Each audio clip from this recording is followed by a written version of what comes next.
창세기 14장.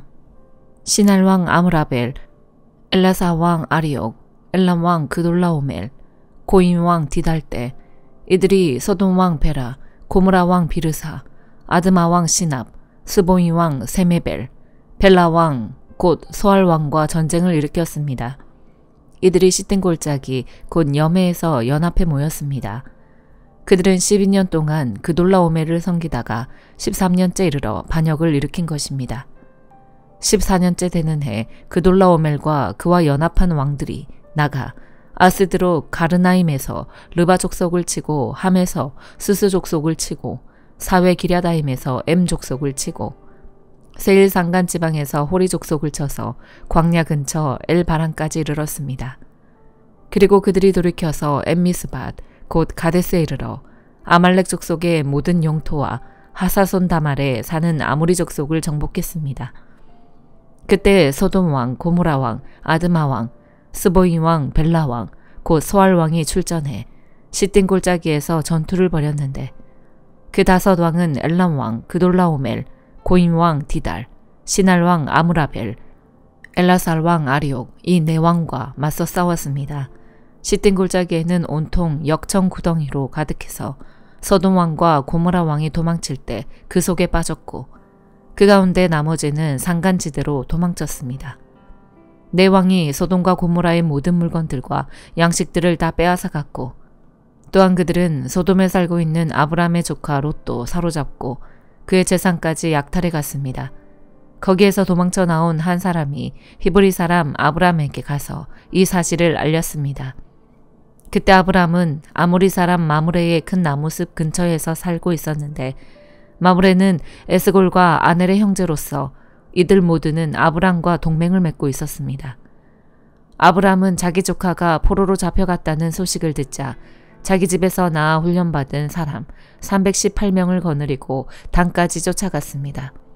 한밤중에 아브람은 그의 종들을 나눠 그들을 공격해 쳐 부셨습니다. 다메섹 북쪽에 있는 호바까지 그들을 추격해 모든 물건들을 되찾고 그의 조카 롯과 롯의 소유뿐만 아니라 부녀자들과 다른 사람들까지 모두 찾아왔습니다. 아브람이 그돌라오멜과 그와 연합한 왕들을 이기고 돌아오자 소돔 왕이 사회 골짜기 곧 왕의 골짜기로 나와 그를 영접했습니다. 그때 살렘 왕 멜기세덱이 빵과 포도주를 갖고 왔습니다. 그는 지극히 높으신 하나님의 제사장이었습니다. 멜기세덱이 아브람을 축복하며 말했습니다. 하늘과 땅의 창조자인 지극히 높으신 하나님, 아브람에게 복을 주시기를 빕니다. 당신의 적들을 당신 손에 넘겨주신 지극히 높으신 하나님께 찬양하시오. 아브람은 갖고 있는 모든 것에서 10분의 1을 멜기세덱에게 주었습니다. 소돔 왕이 아브람에게 말했습니다. 백성들은 내게 돌려주고 물건들은 그대가 가지시오. 그러나 아브람은 소돔 왕에게 말했습니다. 내가 하늘과 땅의 창조자이신 지극히 높으신 하나님 여호와께 내 손을 들어 맹세합니다. 왕께 속한 것은 실 한 오락이나 신발끈 하나라도 받지 않겠습니다. 왕께서 내가 아브람을 부자로 만들었다라고 말하지 못하게 말입니다. 다만 젊은이들이 먹은 것과 나와 같이 간 사람들 곧 아넬과 에스골과 마므레의 목 말고는 하나도 받지 않겠습니다. 그들에게는 그들의 몫을 주십시오. 마태복음 13장.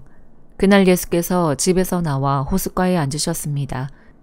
큰 무리가 주위로 모여들었기 때문에 예수께서는 배에 올라가 앉으셨고 사람들은 모두 호숫가에 서 있었습니다. 그러자 예수께서 많은 것을 비유로 말씀하셨습니다. 한 농부가 씨를 심으러 나갔다. 그가 씨를 뿌리는데 어떤 씨는 길가에 떨어져 새들이 와서 모두 쪼아 먹었다. 또 어떤 씨는 흙이 많지 않은 돌밭에 떨어져 흙이 얕아 싹이 곧 나왔으나 해가 뜨자 그 싹은 시들어버리고 뿌리가 없어서 말라버렸다. 또 다른 씨는 가시덤불에 떨어졌는데 가시덤불이 자라 무성해져 싹이 나는 것을 막아버렸다. 그러나 어떤 씨는 좋은 땅에 떨어져 100배, 60배, 30배 열매 맺었다. 귀 있는 사람은 들으라. 제자들이 예수께 와서 물었습니다. 왜 사람들에게 비유로 말씀하십니까? 예수께서 대답하셨습니다. 너희에게는 하늘나라의 비밀을 아는 것이 허락됐으나 다른 사람들에게는 그렇지 않다. 가진 사람은 더 받아서 더 풍성해질 것이고 가지지 못한 사람은 가진 것마저 빼앗길 것이다. 내가 비유로 가르치는 이유는 그들이 보아도 보지 못하고 들어도 듣지 못하며 깨닫지 못하기 때문이다. 이사야의 예언이 그들에게 이루어지는 것이다. 너희가 듣기는 들어도 깨닫지 못하며 보기는 보아도 깨닫지 못할 것이다. 이 백성들의 마음이 굳어져서 귀는 듣지 못하고 눈은 감겨 있다. 이것은 그들로 하여금 눈으로 보지 못하게 하고 귀로 듣지 못하게 하고 마음으로 깨닫지 못하게 하고 돌아서지 못하게 해 내가 그들을 고쳐주지 않으려는 것이다. 그러나 너희 눈은 볼 수 있으니 복이 있고 너희 귀는 들을 수 있으니 복이 있다. 내가 진실로 너희에게 말한다. 많은 예언자들과 의인들이 너희가 보는 것을 보려 했지만 보지 못했고 너희가 듣는 것을 들으려 했지만 듣지 못했다. 이제 씨 뿌리는 사람의 비유를 들어보라. 하늘나라에 대한 말씀을 들어도 깨닫지 못하면 악한 자가 와서 그 마음속에 뿌려진 것을 빼앗아간다. 이것이 바로 길가에 뿌린 씨와 같은 사람이다. 돌밭에 떨어진 씨는 말씀을 듣자마자 기쁨으로 받아들이지만 뿌리가 없기 때문에 오래가지 못한다. 말씀 때문에 고난이나 핍박이 오면 곧 걸려 넘어진다. 또 가시덤불 가운데 떨어진 씨는 말씀은 들었지만 이 세상의 걱정과 돈의 유혹이 말씀을 막아 열매 맺지 못하는 사람이다. 그러나 좋은 땅에 떨어진 씨는 말씀을 듣고 깨닫는 사람이다. 이 사람은 열매를 맺어 100배, 60배, 30배 결실을 낸다. 예수께서는 또 다른 비유를 들어 말씀하셨습니다. 하늘나라는 어떤 사람이 자기 밭에 좋은 씨를 뿌린 것에 비유할 수 있다. 그런데 사람들이 모두 자고 있는 동안 원수가 와서 밀 가운데 가라지를 뿌리고 도망갔다. 밀이 줄기가 나서 열매를 맺을 때에 가라지도 보였다. 종들이 주인에게 와서 말했다. 주인님께서는 밭에 좋은 씨를 뿌리지 않으셨습니까? 그런데 도대체 저 가라지가 어디에서 생겨났습니까? 그러자 주인이 대답했다. 원수가 한 짓이다. 종들이 물었다. 저희가 가서 가라지를 뽑아버릴까요? 주인이 대답했다. 아니다. 가라지를 뽑다가 밀까지 뽑을 수 있으니 추수할 때까지 둘 다 함께 자라도록 내버려 두어라. 추수 때에 내가 일꾼들에게 먼저 가라지를 모아 단으로 묶어 불태워버리고 밀은 모아 내 곳간에 거둬들이라고 하겠다. 예수께서 또 다른 비유를 들어 말씀하셨습니다. 하늘나라는 사람이 자기 밭에 가져다가 심어놓은 겨자씨와 같다. 겨자씨는 모든 씨앗들 가운데 가장 작은 씨앗이지만 자라면 모든 풀보다 더 커져서 나무가 된다. 그래서 공중에 나는 새들이 와서 그 가지에 깃들게 된다. 예수께서 또 다른 비유를 들어 말씀하셨습니다. 하늘나라는 여인이 가져다가 밀가루 3, 4톤에 섞어 온통 부풀게 하는 누룩과 같다. 예수께서는 사람들에게 이 모든 것을 비유로 말씀하셨습니다. 비유가 아니면 아무 말씀도 하지 않으셨습니다. 이는 예언자를 통해 하신 말씀을 이루시려는 것이었습니다. 내가 입을 열어 비유로 말할 것이다. 세상이 창조된 이래로 감추어진 것들을 말할 것이다. 그러고 나서 예수께서는 무리를 떠나 집으로 들어가셨습니다. 제자들이 예수께 와서 말했습니다. 밭에 난 가라지 비유를 설명해 주십시오. 예수께서 대답하셨습니다. 좋은 씨를 뿌린 사람은 인자다. 밭은 세상이고 좋은 씨는 하늘나라의 자녀들을 뜻한다. 가라지는 악한 자의 아들들이고 가라지를 뿌린 원수는 마귀다. 추수 때는 세상의 끝이며 추수하는 일꾼은 천사들이다. 가라지가 뽑혀 불태워지듯이 세상의 끝에도 그렇게 될 것이다. 인자가 자기 천사들을 보내면 천사들은 죄를 짓게 하는 모든 것들과 악을 행하는 모든 사람들을 그 나라에서 가려내 활활 타오르는 불 아궁이에 던져 넣을 것이다. 거기서 그들은 슬피 울며 이를 갈 것이다. 그때 의인들은 자기 아버지의 나라에서 해같이 빛날 것이다. 귀 있는 사람은 들으라. 하늘나라는 밭에 숨겨진 보물과 같다. 어떤 사람이 그것을 발견하고는 감추어 두고 기뻐하며 돌아가 모든 재산을 팔아서 그 밭을 산다. 또 하늘나라는 좋은 진주를 찾아다니는 상인과 같다. 그는 값진 진주를 발견하고 돌아가 모든 재산을 팔아서 그것을 산다. 또한 하늘나라는 바다에 던져 온갖 물고기를 잡는 그물과 같다. 그물이 가득 차면 어부들은 그물을 물가로 끌어내고는 앉아서 좋은 고기는 바구니에 담고 나쁜 고기는 버린다. 세상의 끝도 그렇게 될 것이다. 천사들이 와서 의인 중에서 악인을 가려내 활활 타오르는 불아궁이에 던져 넣을 것이다. 거기서 그들은 슬피 울며 이를 갈 것이다. 예수께서 물으셨습니다. 너희가 이 모든 것을 깨달았느냐? 제자들이 예 하고 대답했습니다. 예수께서 그들에게 말씀하셨습니다. 그러므로 하늘나라의 제자가 된 모든 율법학자는 새 것과 오래된 것을 자기 창고에서 꺼내주는 집주인과 같다. 예수께서 이런 비유들을 끝마친 후에 그곳을 떠나셔서 고향으로 돌아가 유대 사람의 회당에서 사람들을 가르치기 시작하셨습니다. 사람들이 놀라 물었습니다. 이 사람이 어디서 이런 지혜와 기적을 행하는 능력을 얻었는가? 이 사람은 한낱 목수의 아들이 아닌가? 어머니는 마리아이고 동생들은 야고보와 요셉과 시몬과 유다가 아닌가? 그 누이들도 모두 우리와 함께 있지 않는가? 그런데 이 사람은 도대체 이 모든 것들을 어디서 얻었는가? 그러면서 사람들은 예수를 배척했습니다. 그러자 예수께서 그들에게 말씀하셨습니다. 예언자는 자기 고향과 자기 집에서는 배척당하는 법이다. 예수께서는 그곳에서 기적을 많이 베풀지 않으셨습니다. 사람들이 믿지 않았기 때문입니다. 느헤미야 3장. 대제사장 엘리야십과 그 동료 제사장이 함께 일어나 양문을 다시 세웠습니다. 그들은 그 문을 거룩하게 하고 문짝을 달고는 한메아 탑에서부터 하나넬 탑까지 성벽을 쌓고 봉헌했습니다. 그 다음 구획은 여리고 사람들이 건축했고 그 다음은 이므리의 아들 삭골이 건축했습니다. 물고기 문은 하스나의 아들들이 세웠습니다. 그들은 거기다 들보를 얹고 문짝과 자물쇠와 빗장을 달았습니다. 그 다음 구획은 학고스의 손자이며 우리아의 아들인 무레못이 복구했고 그 다음은 무세사벨의 손자이며 베레갸의 아들인 무슬람이 복구했으며 그 다음은 바하나의 아들 사독이 복구했습니다. 그 다음 구획은 드고아 사람들이 복구했는데 그 귀족들은 여호와의 일에 협조하지 않았습니다. 옛문은 바사의 아들 요야다와 부소드야의 아들 무슬람이 복구했는데 그들이 거기에다 들보를 얹고 문짝과 잔물쇠와 빗장을 달았습니다.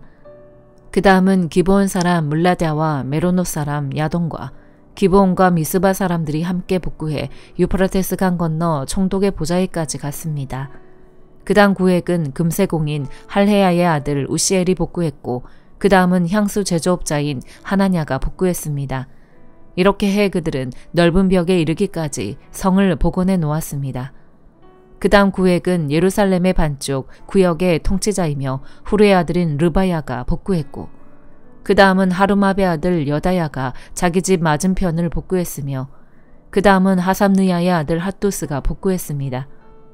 그 다음 구획과 풀무탑은 하림의 아들 말기야와 바모압의 아들 핫숲이 복구했으며 그 다음 구획은 예루살렘의 반쪽 구역의 통치자이며 할로헤스의 아들인 살룸과 그 딸들이 복구했습니다.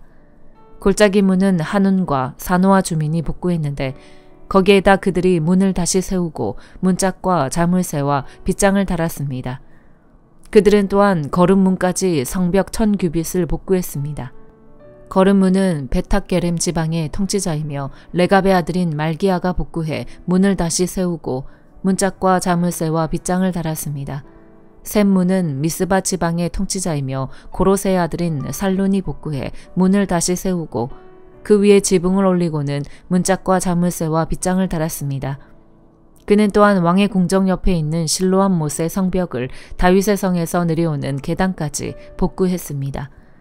그 다음은 벳술 지방의 반쪽 구역의 통치자이며 아스복의 아들인 느헤미야가 다윗의 무덤 맞은편에서부터 인공목과 영웅의 집까지 복구했습니다. 그 다음은 레위 사람인 바니의 아들 르훔이 복구했고 그 다음은 그일라의 반쪽 구역을 통치하는 하사랴가 자기 지방을 복구했습니다. 그 다음은 그일라의 나머지 반쪽 구역의 통치자이며 헤나다스의 아들인 바웨가 그 친척들과 함께 복구했습니다. 그 다음은 미스바의 통치자이며 예수아의 아들인 에셀이 무기고로 올라가는 곳의 맞은편부터 성의 굽은 곳까지 그 다음 구획을 복구했고 그 다음은 사베의 아들 바룩이 성의 굽은 곳부터 대제사장 엘리야십의 집 입구까지 그 다음 구획을 열심히 복구했습니다. 그 다음은 학고스의 손자이며 우리아의 아들인 무레못이 엘리야십의 집 입구에서부터 그 집 끝까지 그 다음 구획을 복구했습니다. 그 다음은 그 주변 지역에 사는 제사장들이 복구했고 그 다음은 베냐민과 하숲이 자기들 집 앞을 복구했으며 아나니아의 손자이자 마아세야의 아들인 아사랴가 자기 집 주변을 복구했습니다. 그 다음은 헤나닷의 아들 빈누이가 아사랴의 집부터 성의 굽은 곳을 지나 성의 모퉁이까지 그 다음 구획을 복구했습니다. 또한 우세의 아들 발랄은 성 모퉁이 맞은편과 경호대 근처 왕궁 위에 돌출탑을 복구했고 그 다음은 바로스의 아들 부다야가 복구했으며 오벨 언덕에 사는 느디님 사람들이 동쪽으로 난 물문 맞은편과 돌출탑까지 복구했습니다. 그 다음으로 두고아 사람들이 큰 돌출탑에서부터 오벨 성벽까지의 다음 구획을 복구했습니다. 말문 위로는 제사장들이 각각 자기 집 앞을 복구했고 그 다음은 임멜의 아들 사독이 자기 맞은편을 복구했습니다. 그 다음은 동문지기 스가냐의 아들 스마야가 복구했습니다. 그 다음은 셀레미야의 아들 하나냐와 살랍의 여섯째 아들 하눈이 그 다음 구획을 복구했습니다. 그 다음으로는 베레기야의 아들 무슬람이 자기 방 앞을 복구했습니다. 그 다음은 금세공인 말기야가 복구해 한밑갓문 맞은편 느디님 사람들과 상인들의 집과 성모퉁이 다락방까지 갔고 성모퉁이 다락방 양문 사이는 금세공인들과 상인들이 복구했습니다. 사도행전 13장 안디옥 교회에는 예언자들과 교사들이 있었습니다. 그들은 바나바, 니게르라고 하는 시므온, 구레네 사람 루기오, 분봉왕 헤롯 안티파스와 어릴 때부터 함께 자란 마나엔 그리고 사울이었습니다. 그들이 주께 예배드리며 금식하고 있을 때 성령께서 그들에게 너희는 바나바와 사울을 따로 세워 내가 그들에게 맡긴 일을 하게 하라라고 말씀하셨습니다. 그래서 그들은 금식하며 기도한 후 바나바와 사울에게 손을 얹고 그들을 보냈습니다. 그 두 사람은 성령의 보내심을 받아 실루기아로 내려갔다가 거기서 배를 타고 키프로스로 가게 됐습니다. 그들이 살라미에 이르러서는 유대 사람의 여러 회당에서 하나님의 말씀을 선포했습니다. 요한이 동행하며 그들을 도왔습니다. 그들이 그 섬을 가로질러 바보에 도착했습니다. 거기서 그들은 바 예수라는 사람을 만났는데 그는 유대 사람 마술사요 거짓 예언자로서 총독 서기오 바울 곁에 함께 있는 사람이었습니다. 지성적이었던 총독은 하나님의 말씀을 듣고 싶어 바나바와 사울에게 사람을 보냈습니다. 그러나 엘루마라고도 하는 이 마술사가 그들을 막으며 총독이 믿음을 갖지 못하게 하려고 애를 썼습니다. 그러자 바울이라고도 하는 사울이 성령 충만한 가운데 엘루마를 뚫어지게 쳐다보며 말했습니다. 이 마귀의 자식아, 너는 모든 의의 원수로다. 너는 갖은 속임수와 거짓으로 가득 차 있구나. 주의 바른 길을 어지럽게 하는 일을 그치지 못하겠느냐. 이제 주의 손이 너를 치심으로 너의 눈이 멀어 얼마 동안 햇빛을 보지 못할 것이다. 그러자 즉시 안개와 어둠이 그를 덮쳤고 그는 이리저리 더듬으며 자기 손을 잡아 이끌어줄 사람을 찾았습니다. 이 일을 보자 총독이 믿게 됐고 주에 관한 가르침에 그저 놀랄 뿐이었습니다. 바울과 그 일행은 바부에서 배를 타고 밤빌리아에 있는 버가에 이르렀습니다. 그곳에서 요한은 그들과 헤어져 예루살렘으로 돌아갔습니다. 그들은 버가에서 더 나아가 비시디아 안디옥으로 갔습니다. 그리고 안식일이 돼 회당에 들어가 앉았습니다.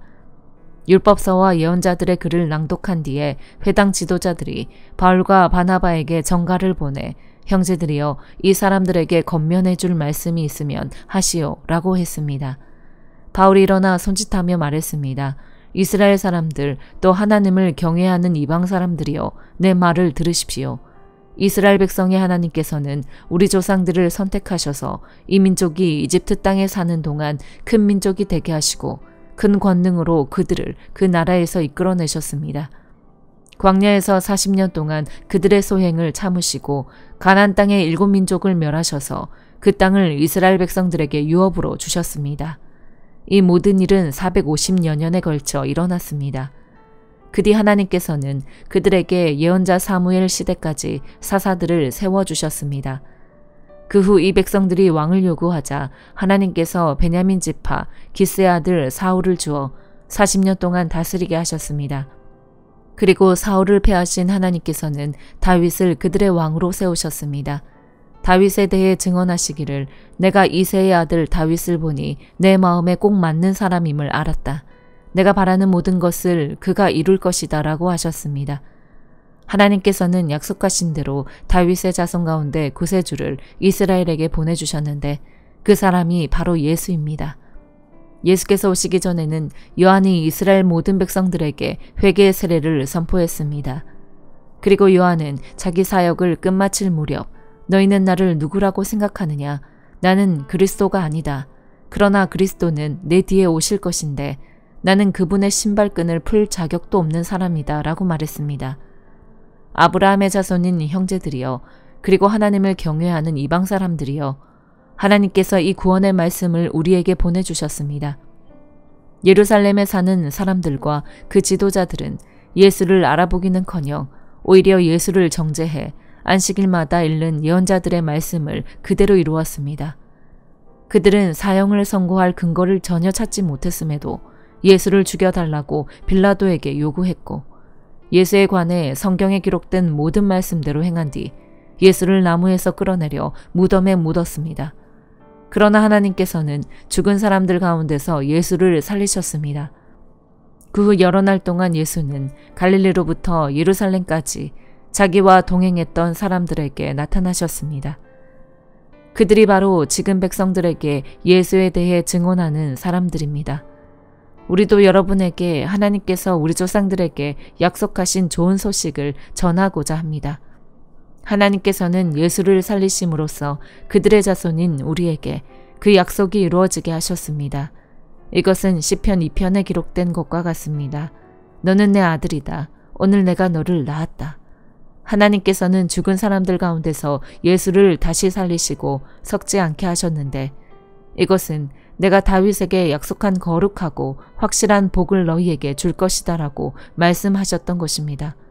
또 다른 시편에도 기록되어 있습니다. 주께서는 주의 거룩하신 분을 썩게 내버려 두지 않으실 것입니다. 다윗은 한평생 하나님의 뜻을 잘 받들다 결국 잠들어 자기 조상들과 함께 묻혔고 그 시체는 썩고 말았습니다. 그러나 하나님께서 죽은 사람들 가운데서 살리신 분은 썩지 않으셨습니다. 그러므로 내 형제들이여 예수를 통해 죄 용서를 받을 수 있다는 소식이 여러분에게 선포되고 있음을 알기 바랍니다. 여러분이 모세 율법으로는 의롭게 될 수 없었던 모든 것에서도 예수를 믿는 사람은 누구나 의롭다고 인정을 받게 되는 것입니다. 그러므로 예언자들이 말한 것이 여러분에게 일어나지 않도록 조심하십시오. 보라, 너희 비웃는 사람들아, 너희는 놀라고 망하라. 내가 너희 시대에 한 가지 일을 행하겠다. 누군가 그 일을 너희에게 전해준다 해도 너희가 믿지 않을 것이다. 바울과 바나바가 회당에서 나오는데 사람들이 그들에게 다음 안식일에도 이 말씀을 좀 더 해달라며 부탁했습니다. 집회가 다 끝난 후 많은 유대 사람들과 유대교로 개종한 경건한 사람들이 바울과 바나바를 따라왔습니다. 그들은 그 사람들과 함께 이야기를 나누고 하나님의 은혜 가운데 계속 머물러 있으라고 권했습니다. 그 다음 안식일에는 그 도시의 사람들이 거의 다 주의 말씀을 듣기 위해 모였습니다. 그 무리를 본 유대 사람들은 시기심으로 가득 차 바울이 말하는 것을 반대하며 모욕했습니다. 그때 바울과 바나바가 그들에게 담대하게 대답했습니다. 우리는 하나님의 말씀을 여러분에게 먼저 전하지 않을 수 없었습니다. 그런데도 여러분은 그 말씀을 거절하고 영원한 생명을 얻기에 합당치 못한 사람이라고 스스로 판단하고 있습니다. 그렇기 때문에 우리는 이제 이방 사람들에게 눈을 돌립니다. 이것이 바로 주께서 우리에게 하신 명령이기 때문입니다. 내가 너를 이방 사람들의 빛으로 삼았으니 이는 네가 땅끝까지 구원을 이루게 하려는 것이다. 이 말을 들은 이방 사람들은 기뻐하며 주의 말씀을 찬양했습니다. 그리고 영원한 생명을 얻도록 선택된 사람들은 모두 믿게 됐습니다. 그리하여 주의 말씀이 그 지방 전체에 두루 퍼졌습니다. 그러나 유대 사람들은 경건한 귀부인들과 그 도시의 지도자들을 선동해 바울과 바나바를 핍박하게 했고 결국 그 지방에서 그들을 강제로 내쫓았습니다. 그러자 바울과 바나바는 발에 붙어 있던 먼지를 그들을 향해 떨어버리고 이고니온으로 갔습니다. 제자들은 기쁨과 성령으로 충만했습니다. 아멘.